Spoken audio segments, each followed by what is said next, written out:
Anda pernah dengar dari salah satu ustaz, lebih baik tidak usah berinfak ke seorang pengemis karena membuat mereka menjadi malas. Lalu berinfak pada masjid yang masih banyak ritual bid'ah lebih baik tidak usah. Bagaimana menurut ustaz?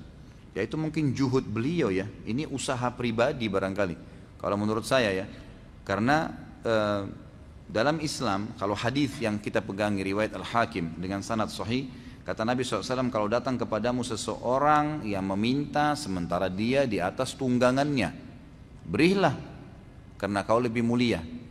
Berarti ada perintah memberi. Mau bagaimanapun keadaan dia di atas tunggangan ini, ulama hadis menekankan berarti dia kaya, dia mampu tapi dia minta. Hadis Bukhari mengatakan yadul ulya khairum yadis sufla. Tangan yang memberi lebih baik daripada tangan yang menerima. Memberi di sini dia fakir atau bukan, tetap ada pahalanya. Tetap ada pahalanya. Terlebih lagi kalau imam fakir, tadi hadis-hadis yang sudah saya sebutkan sebelum saya baca pertanyaan. Bagaimana Nabi SAW memotivasi para sahabat disuruh sedekah walaupun dia punya satu kurma bagi dua. Kalau ada orang susah bagi dua, kasih, gitu kan? Sampai-sampai kalau dia cuma punya satu butir kurma disuruh bagi dua, kasih orang susah kalau dia lihat, gitu kan? Seperti itu motivasi dalam agama. Kalau ada perkataan seorang ustadz, dia mengatakan bahwasanya tidak usah memberi karena melatih pengemis untuk terbiasa. Dari mana dia punya jaminan si fakir yang sedang minta itu, yang mengemis itu memang bisa bekerja? Bukankah sekarang saya tanya ikhwani, bukankah sekarang banyak sarjana menganggur? Bukankah banyak orang yang fisiknya masih sehat mau bekerja jadi pembantu rumah tangga nggak diterima?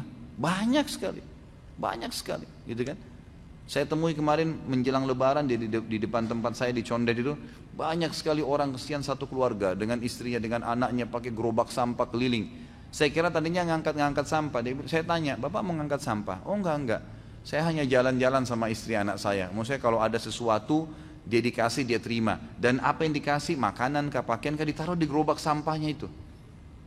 Itu kalau kita lihat fisiknya masih kuat, suaminya masih kuat, istrinya kuat, anak-anaknya semua pintar-pintar, ada jalan. Tapi buktinya nggak mungkin, saya yakin kalau mereka dapat kerjaan mereka mau kerja seperti itu. Kotor-kotoran untuk apa gitu kan? Pasti orang manusia tidak senang. Tapi begitulah, tidak semudah apa yang kita bayangkan. Jadi jangan kita tarik potensi yang sedang ada atau kelebihan yang sedang ada pada diri kita berarti semua orang sama. Gitu. Kita bisa melamar kerja dapat kerja, berarti semua orang bisa melamar dapat kerja. Buktinya banyak orang yang ditolak melamar kerja, gitu kan? Banyak.